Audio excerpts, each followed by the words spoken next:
हमारे साथ इस समय निषाद पार्टी के राष्ट्रीय अध्यक्ष और उत्तर प्रदेश सरकार में कैबिनेट मंत्री डॉक्टर संजय निषाद हैं।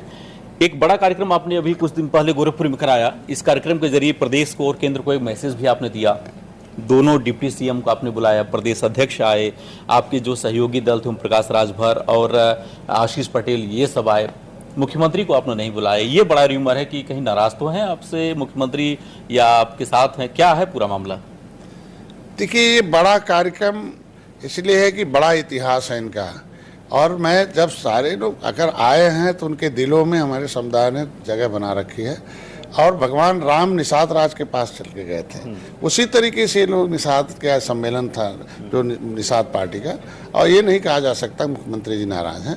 मुख्यमंत्री जी पहले ही हमने उनको न्योता दिया था, उन्होंने हाँ भी कहा था, और किसी कारणवश जाना था, जैसे चुनाव था वहाँ का और किसी जगह और कार्यक्रम लग जाए, तो उन्होंने लास्ट में कहा कि नहीं, उसे देख लो, फिर अगले कार्यक्रम में हम रहते हैं। तो ऐसा नहीं कहा जा सकता, उन्होंने तो ओके कर दिया था, ओके करने के बाद दूसरे कारण में बचा। आप पहले भी कह चुके हैं कि इस बार अपने सिंबल से आप चुनाव लड़ने जा रहे हैं लोकसभा का।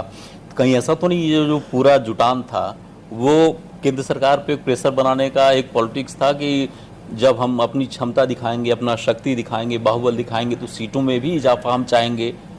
उत्तर प्रदेश में सीटों की दावेदारी भी आप 1 दर्जन से अधिक सीटों पे कर रहे हैं। क्या लगता है इससे कहीं ना कहीं कुछ चीजें आसान हो रही हैं? क्या सीटों की संख्या बढ़ रही है क्या? नहीं, ये शक्ति प्रदर्शन जो कहते हैं, तो ये शक्ति नहीं, ये भक्ति प्रदर्शन है। कितना हमारे लोग निषाद पार्टी के उस भोजन भरी थाली, जय निषाद राज के नारे, वो झंडा, डॉक्टर संजय नार, ये जो हमारा चिन्ह है, इसके प्रति कितनी उसकी भक्ति है। तो आपने देखा होगा कि एक सीट था, भारतीय जनता पार्टी ने हमें 10 सीट हमें दिया था अपने भोजन भरी थाली से, और पहली बार में 10 सीट में हमने 6 विधायक भोजन भरी थाली से जितवाए। तो इससे पहले भी अनुप्रिया पटेल अपने सिंबल से लड़ चुकी हैं, अपने सिंबल से वो वहाँ जाके हैं, अपने सिंबल से वो मंत्री हैं। तो अगर पहले भी रास्ता है तो उसमें सिंबल का कोई सवाल ही। निश्चित रूप से निषाद पार्टी अपने सिंबल से चुनाव लड़ी। वो तो 2014 में भी लड़ा रहे थे हमें। वो गलत फहमी में है कि डॉक्टर साहब ने मतलब अपने बेटे को लड़ा दिया, भाजपा में भेज दिया।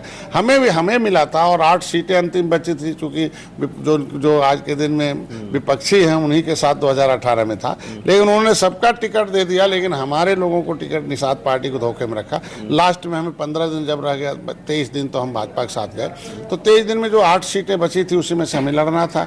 अब टिकट वो 8 सीट में हमारा बूथ नहीं गठन था, तो 1 हफ्ता तक उस पर रिहर्सल चला कि हम हर जगह, हमारा बूथ नहीं था तो कौन हमारा झंडा, कौन तख्ता लगा था। भाजपा तो वोट देने के लिए तैयार थी टिकट भोजन भरी थाली पर। तो उन्होंने बाद में हुआ, जो रणनीति बनी, जो हमारे जो रणनीतिक सलाहकार थे, उन्होंने कहा भाई प्रवीण जी को भोजन भरी थाली से लड़ा दो, अब निषाद पार्टी का वो सांसद रहेगा और सिंबल भरे भाजपा का रहेगा, लेकिन एक आपका वकील जाएगा दिल्ली में, इस सहमति के साथ। लेकिन अब तो बूथ का गठन हो चुका है। आपने बताया 37 सीटें ऐसी हैं जो निषाद बाहुल है, और 37 में हम बूथ लेवल पर, गांव लेवल पर मेरी सेना है। 37 सीटों पे दावेदारी है क्या? दावेदारी इस बात का कि जीत की दावेदारी, हम एनडीए को जिताएंगे। 37 हमारी जिम्मेदारी है, बाकी के भी जीत में हम समर्थन करेंगे, लेकिन 37 में कहीं खोट नहीं है कि हम एनडीए को नहीं है। और सीट देना काम जब बड़े भाई भारतीय जनता पार्टी एनडीए में है, माननीय अमित शाह जी, नड्डा साहब हैं, गृह मंत्री, माननीय मुख्यमंत्री जी हैं, और बुलाते ऐसे बैठाते हैं, और मैं सूची देता हूं, और वो भी कहते नहीं आप सूची पहले दे दो, कौन कौन सी सीटें आप जीत सकते हो। तो उनका ड्रोन कैमरा, उन्होंने कहा था नहीं यहाँ नहीं जीत सकते, इसको ले लीजिए, उसको बदल दीजिए।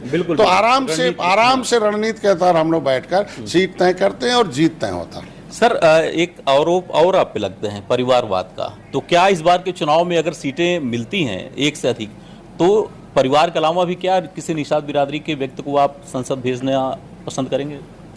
मैं तो 2 साल से कह रहा हूँ, मैं पिछले इलेक्शन से ही कह रहा हूँ कि पिछले बार हमें खोजना पड़ा कि निषाद लड़ाने के लिए 5 सीटें लेके आया था, खोजना पड़ा, सपा से खोज के ले आए विनोद बिंद को, मैं भाजपा में उनको पीयूष रंजन को, निषाद को लेके आया खोज कर।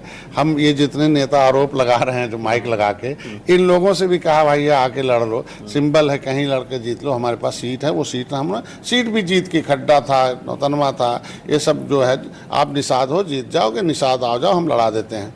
लेकिन इन लोगों ने स्वीकार नहीं किया। सपा से मोह था, किसी का बसपा से मोह था, किसी के दरवाजे पर मैं गया था रात में, उन नेताओं से पूछ लीजिए कि उनकी जमानत भी जब्त हो गई। तो ऐसे लोगों को तो अब वो कुंठा के शिकार हैं।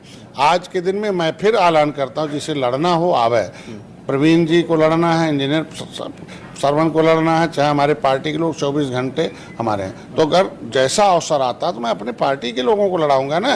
हम कहते हैं निषाद से मतलब नहीं है, निषाद पार्टी का कौन वफादार है, निषाद पार्टी का कौन पॉलिटिकली ट्रेंड है, उसे भेजेंगे। तो प्रवीण जी पॉलिटिकली ट्रेंड थे, 13 किताब लिखने में मदद किया। सरवन जी पॉलिटिकली ट्रेंड थे। तो जब भी हमें अवसर आएगा तो अपने पार्टी में जो पॉलिटिकली ट्रेंड होगा, अगर किसी को लड़ना हो तो अभी आ जाए और अभी मेरे साथ रहे और जनता की सेवा में आए। राजनीति कैसे निषाद पार्टी की विचारधारा को घर घर पहुंचाए और जय निषाद राज का नारा लगाए, टोपी झंडा लगाए और चले, निश्चित रूप से लड़ेंगे।